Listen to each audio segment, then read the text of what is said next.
Welcome back. We've been discussing with three experts what will be the impact of the Reserve Bank having to report to government the fact that they have failed. Will the contents of the letter weigh on them in policy making? And more importantly, the FOMC changing changing its language to become more hawkish, if not the FOMC, at least Jerome Powell. I've been speaking with Samiran Chakraborty, Soumya Kanti Gosh and B Prasanna. Gentlemen, thank you for your patience. Well, Prasanna, basically now, should we be prepared for more rupee weakness, considering that the FOMC has turned hawkish? Lata, that's, I think, obvious if you leave it to market forces. Obviously, the rupee will be a little bit on the depreciating bias. Just take into account the fact that the dollar index went to 114, then appreciate and came down all the way to 110. And that was when the expectations of the slower rate trajectory from the Fed was getting factored in. But what was clearly not factored in the global markets is the fact that there will be a higher Fed fund rate as well. So now what this has done is since yesterday, since the Fed meeting, is that the dollar index is again started, appreciating, and which means that there will be a depreciating bias to the rupee as well. But what is clearly not known is what is going to be the extent of RBI's, intervention and at what level they're going to be really coming in and protecting the rupee, if at all. Mm-hmm. And one would have to assume that since they have actually spent quite a bit of reserves in the last 6 months, they would probably not have that much or wouldn't want to use as much ammunition that they've used in the past. Mm. So I guess it's a little bit of both, let it depreciate a little, but also come in and, kind of prevent huge volatility while it's depreciating. Okay. Keep in mind that the current account deficit is very much on the higher side still. Soumya, would you concur that the market, the Indian economy, business people, India Inc. has to be prepared for a slightly higher depreciation? Do you have any number or range in mind for, say 2023 or just for FY23? No, I think the rupee will continue to have a depreciating bias, and I think this there has been a slight shift in the Reserve Bank strategy. I think the last 2 months when they allowed the rupee to weaken below 80, because the NDF market was already showing the rupee below 80 in August, but the RBI was holding until the end of September. So my sense is that yes, there will be a weakening bias in the rupee, but what is important to understand is that at the end of the day, how far the central bank allows. So it will actually be a very delicate call between maintaining a value of the rupee and ensuring that at the same point of time, it has not a significantly impact on the inflation. But my sense is that yes, there will be an impact on the value of the rupee. Okay, for FY23 itself, should we be prepared for say 84, 85? It's difficult to say, but one good thing, Lata, is that I think current account deficit last time was a positive surprise. And I think one of the factors which has acted as a counter-cyclical response to a deteriorating current account deficit was the private transfers. So if that plays out, we may get a current account deficit number which is higher than the market projections in more than 3.5%. Okay. The RBI is maintaining it at 2.8%.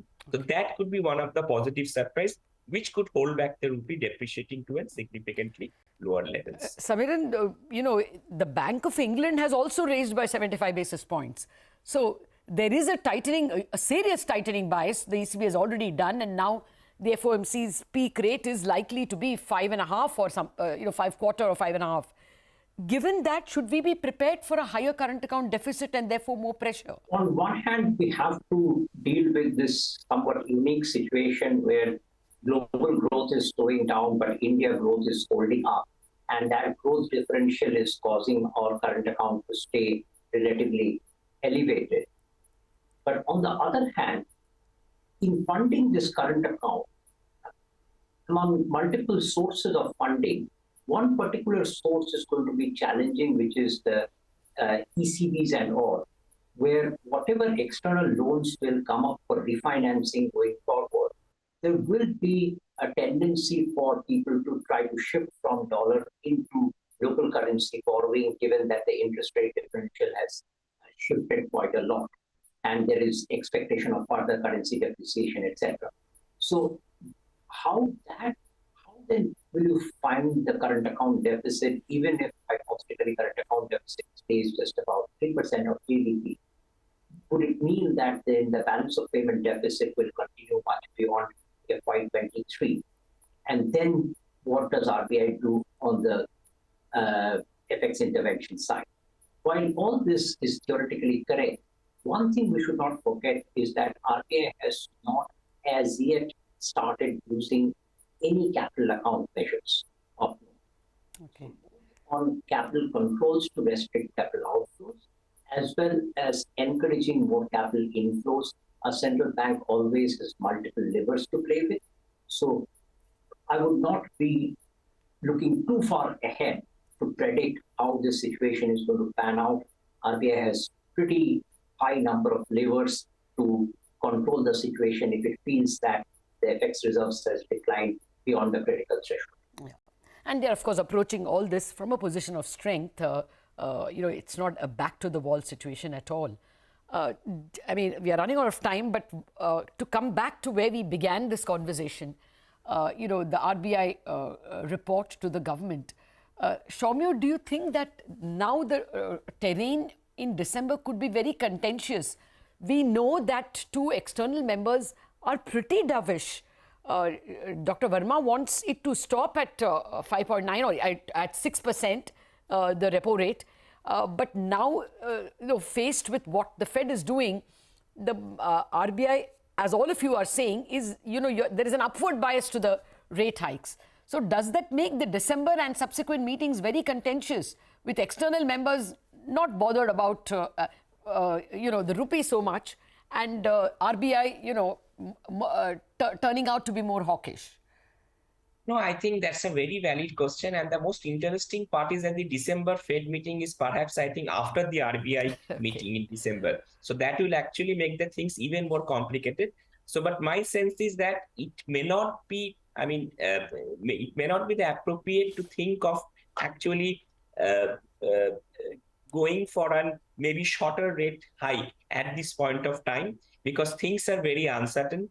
There could be rate hikes by the Fed in December, in February.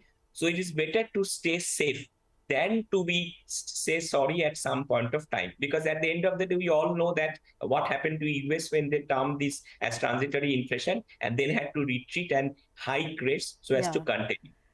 Okay. Well, out of time. Samiran, will it be contentious?